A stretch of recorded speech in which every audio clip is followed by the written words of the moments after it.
Hello everybody, I think everything is fine. As we know that we are doing principle of inheritance and variation. Today we are going to study about the sex determination. As हामी sex determination को बारेमा पढ्न गइरहेको छौँ.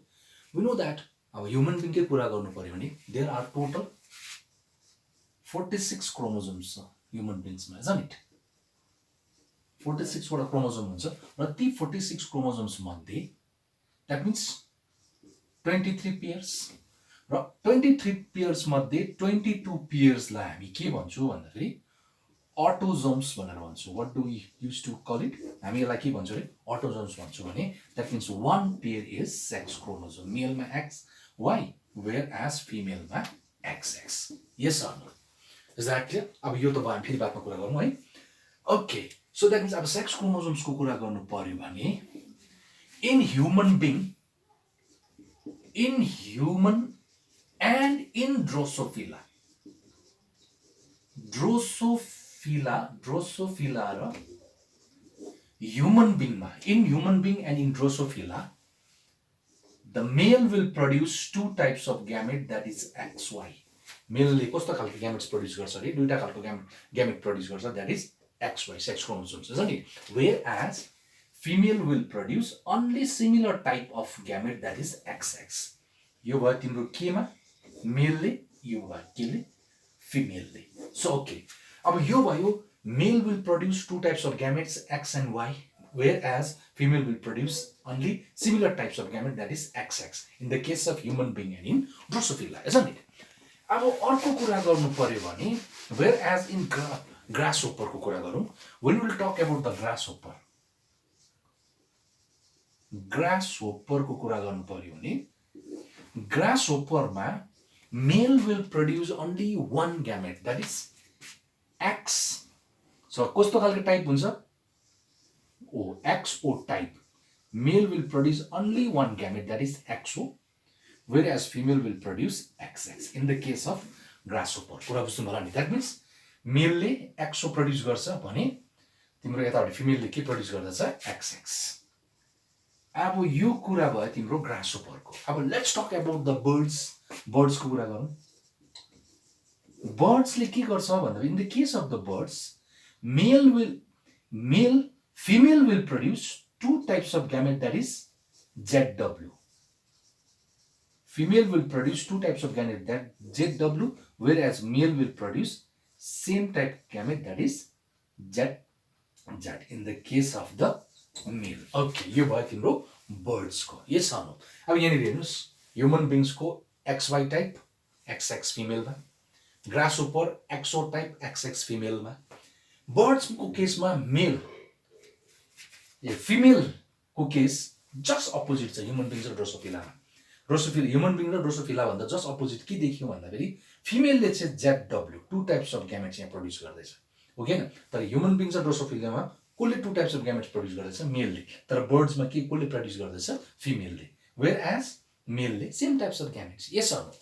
अब यहाँबाट overall हामी के बुझ्नु पर्छ भन्दाखेरि the first one we have to understand that male ले two types of gamete produce गर्दैछ भने त्यसलाई हामी के भन्छौं भन्दाखेरि male heterogamy भनेर भन्छौं. So what is male heterogamy? Male heterogamy means a condition where a male produce two types of gametes. अब यो यस्तो खालको कन्डिसन हो जहाँनिर चाहिँ male ले two types of gametes produce गर्दैछ. Is that clear? So मैले लेख्दिन, मैले can explain मात्रै गर्दै, you just write down. Okay? Male heterogamy भनेको चाहिँ के रहेछ? Male heterogamy means it is a condition where male produce two types of gamete, that is XY, and male heterogamy we will get in human being drosophila. Is that clear? अब अर्को रह्यो तिम्रो XX XY भयो. Next one is female heterogamy. What is female heterogamy? Female heterogamy means a condition where female produce two types of gamete, that is in the case of the birds, that is ZW. Is that clear? So okay, two types of gamete formation we saw. एउटा male heterogamy, अर्को female heterogamy. Male heterogamy example हामी के दिन्छौं? Human beings and drosophila, whereas female heterogamy example के दिन्छौं हामी? We will keep the birds. Is that clear? So this is about the chromosomes, types of the gametes that produce in the different organisms. अब हामी how is sex determined in human? Let's do it. यो class 10 मा पनि गरेको छ. अलिकति how is sex determined in human हेर्नुहोस् यहाँनिर 46 वटा क्रोमोजोम्स हुन्छ भनेपछि 23 पेयर्स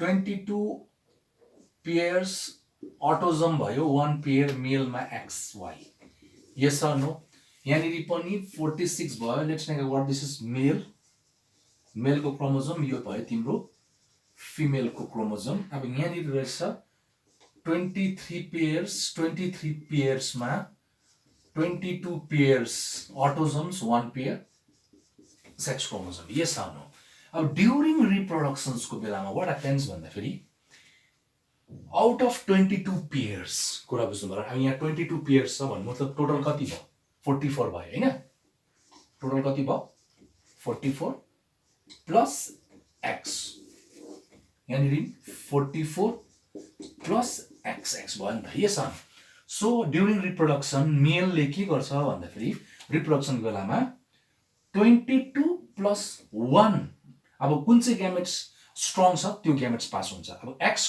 स्ट्रङ छ भने x will pass here during reproduction अब यहाँनिर त always 22 plus any one of the gametes then 44 plus x भयो कि भएन सो दिस इज योर के भयो दिस इज योर डटर त्यतिलाई के जन्मिँदो रहेछ त्यो रिप्रोडक्सनको बेलामा के जन्मिन्छ डटर भन्नु मतलब a baby girl will produce त्यतिलाई के प्रड्युस हुँदो रहेछ baby girl will produce yes or no तर इफ ड्युरिङ रिप्रोडक्सन्सको बेलामा मेलको वाइ क्रोमोजोम यदि स्ट्रङ छ भने त्यो वाइ क्रोमोजोम्स के हुन्छ पास भयो भने वाइ क्रोमोजोम पास भयो भने यहाँनिर के हुन्छ तिम्रो at that time you will have not a daughter or a baby girl at that time what you will have you will have baby boy त्यतिबेला के जन्मिँदो रहेछ तिम्रो baby boy so in this way sex is determined in human र मैले यहाँनिर explanation गरिदिएको छु र यसलाई एउटा नोट्स बनाएर तपाईँहरूले गर्नुहोस् र आजलाई यति